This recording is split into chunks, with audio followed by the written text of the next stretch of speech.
আমরা দেখেছি অন্তর্বর্তীকালীন সরকার আমাদের দেশকে আমেরিকার কাছে বিক্রি করে দেওয়ার ষড়যন্ত্র করছে। পৃথিবীর ব্যর্থ যত সংগঠন আছে তার ভিতর অন্যতম হলো জাতিসংঘ। আমরা দেখেছি জাতিসংঘের মানবাধিকার কমিশন গাজায় গণহত্যা বন্ধ করতে পারে নাই। জাতিসংঘের মানবাধিকার কমিশন সিরিয়ায় গণহত্যা বন্ধ করতে পারে নাই। জাতিসংঘের মানবাধিকার কমিশন ইরাকে গণহত্যা বন্ধ করতে পারে নাই।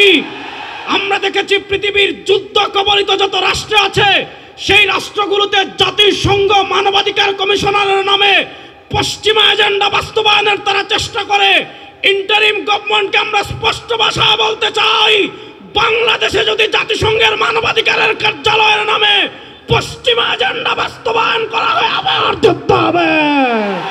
জাতিসংঘের মানবাধিকার কার্যালয়ের নামে ইসলাম বিরোধী কোন ষড়যন্ত্র যদি করা হয় শেখ হাসিনাও থাকতে পারে না, আপনারাও পারবেন না। 54 বছর আপনারা জাতীয়তাবাদকে দেখেছেন, 54 বছর আপনারা ধর্মনিরপেক্ষতাকে দেখেছেন, 54 বছর আপনারা মুক্তিযুদ্ধের কথিত পক্ষের শক্তিকে বলেছেন ক্ষমতায় দেখেছেন। কেউ খুন বন্ধ করতে পারে নাই, চাঁদাবাজি বন্ধ করতে পারে নাই, টেন্ডারবাজি বন্ধ করতে পারে নাই, দুর্নীতি বন্ধ করতে পারে নাই, দেশের টাকা বিদেশে পাচার করা বন্ধ করতে পারে নাই। আমার ভাইকে তারা পাথর দিয়ে হত্যা করেছে। ওই খুনি চাঁদাবাজ টেন্ডারবাজকে কি বাংলাদেশের রাষ্ট্র ক্ষমতায় দেখতে চান? এবার তারা বলে বিকল্পকে, আমরা বলি বাংলাদেশের সবকিছুর বিকল্প ইসলাম। এবার ইসলামকে রাষ্ট্র ক্ষমতায় দেখার জন্য প্রস্তুত আছেন না নাই? আমরা আর জাতীয়তাবাদকে চাই না, ধর্মনিরপেক্ষতাকে চাই না, সব তন্ত্রমন্ত্র বাংলাদেশে শেষ। এবার রাষ্ট্র ক্ষমতায় ইসলামকে নেওয়ার জন্য আমার যুবকরা প্রস্তুত আছে না নাই? আমি প্রথম অত্যন্ত দুঃখজনকভাবে একটা কথা বলবো। সেই কথা হলো 2024-এর জুলাই আগস্টের গণবিপ্লবে আমাদের ভাইয়েরা ভারতের আধিপত্যবাদকে পরাজিত করেছিল। গত 56 বছর থেকে, গত 54 বছর থেকে বাংলাদেশের উপর দিল্লির যে আধিপত্যবাদ ছিল, আমরা দিল্লির আধিপত্যবাদকে পরাজিত করেছি। কিন্তু দিল্লির আধিপত্যবাদকে পরাজিত করার 1 বছর হয় নাই। আমরা দেখেছি অন্তর্বর্তীকালীন সরকার আমাদের দেশকে আমেরিকার কাছে বিক্রি করে দেওয়ার ষড়যন্ত্র করছে। পৃথিবীর ব্যর্থ যত সংগঠন আছে তার ভিতর অন্যতম হলো জাতিসংঘ।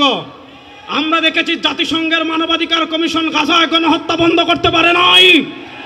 জাতিসংঘের মানবাধিকার কমিশন সিরিয়ায় গণহত্যা বন্ধ করতে পারে নাই। জাতিসংঘের মানবাধিকার কমিশন ইরাকে গণহত্যা বন্ধ করতে পারে নাই। আমরা দেখেছি পৃথিবীর যুদ্ধ কবলিত যত রাষ্ট্র আছে সেই রাষ্ট্রগুলোতে জাতিসংঘ মানবাধিকার কমিশনারের নামে পশ্চিমা এজেন্ডা বাস্তবায়নের তারা চেষ্টা করে। ইন্টারিম গভর্নমেন্টকে আমরা স্পষ্ট ভাষায় বলতে চাই, বাংলাদেশে যদি জাতিসংঘের মানবাধিকারের কার্যালয়ের নামে পশ্চিমা এজেন্ডা বাস্তবায়ন করা হয় আবার যুদ্ধ হবে। ইসলামী যুব আন্দোলনের তারুণ্য আবার যুদ্ধ করার জন্য প্রস্তুত আছে না নাই? আমরা স্পষ্ট ভাষায় বলি, আমরা ভারতের যেমন দালালি করি নাই, আমেরিকার দালালি করব। আপনারা দেখেন পৃথিবীর যে সকল রাষ্ট্রে জাতিসংঘের মানবাধিকারের কার্যালয় আছে সে সব রাষ্ট্রের দিকে তাকালে দেখবেন সেই সবগুলা রাষ্ট্র হয় যুদ্ধ কবলিত অথবা একদম দরিদ্র সীমার নিচে। আমরা জানি বাংলাদেশে এখন কোনো যুদ্ধ হচ্ছে না, বাংলাদেশকে আমরা ফ্যাসিবাদ মুক্ত করেছি, আমরা ফ্যাসিবাদ মুক্ত করেছি, আমরাই আমাদের দেশ গড়ব। জাতিসংঘের মানবাধিকার কার্যালয়ের নামে ইসলাম বিরোধী কোনো ষড়যন্ত্র যদি করা হয় শেখ হাসিনাও থাকতে পারে না, আপনারাও পারবেন না। 2 নম্বর আরেকটা কথা বলবো, শুনেন যুবকরা, ভালো করে শুনেন। আমাদের বাংলাদেশের 54 বছরের মৌলিক সমস্যা হলো 2টা। এই 2 সমস্যার এক সমস্যা, আমাদের দেশে 54 বছরে বাঙালি জাতীয়তাবাদের নামে ভারতীয় বয়ান আমদানি করা হয়েছে। আমাদের দেশের আরেকটা মৌলিক সমস্যা হলো আমাদের দেশে ধর্মনিরপেক্ষতার নামে কাঠামোগত ইসলাম বিদ্বেষ চাষ করা হয়েছে। 54 বছর আপনারা জাতীয়তাবাদকে দেখেছেন, 54 বছর আপনারা ধর্মনিরপেক্ষতাকে দেখেছেন, 54 বছর আপনারা মুক্তিযুদ্ধের কথিত পক্ষের শক্তিকে বলেছেন ক্ষমতায় দেখেছেন। কেউ খুন বন্ধ করতে পারে নাই, চাঁদাবাজি বন্ধ করতে পারে নাই, টেন্ডারবাজি বন্ধ করতে পারে নাই, দুর্নীতি বন্ধ করতে পারে নাই, দেশের টাকা বিদেশে পাচার করা বন্ধ করতে পারে নাই।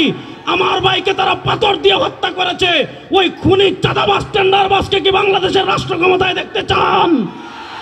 এবার তারা বলে বিকল্পকে, আমরা বলি বাংলাদেশের সবকিছুর বিকল্প ইসলাম।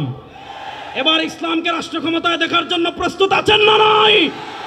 আমরা আর জাতীয়তাবাদকে চাই না, ধর্মনিরপেক্ষতাকে চাই না, সব তন্ত্রমন্ত্র বাংলাদেশে শেষ।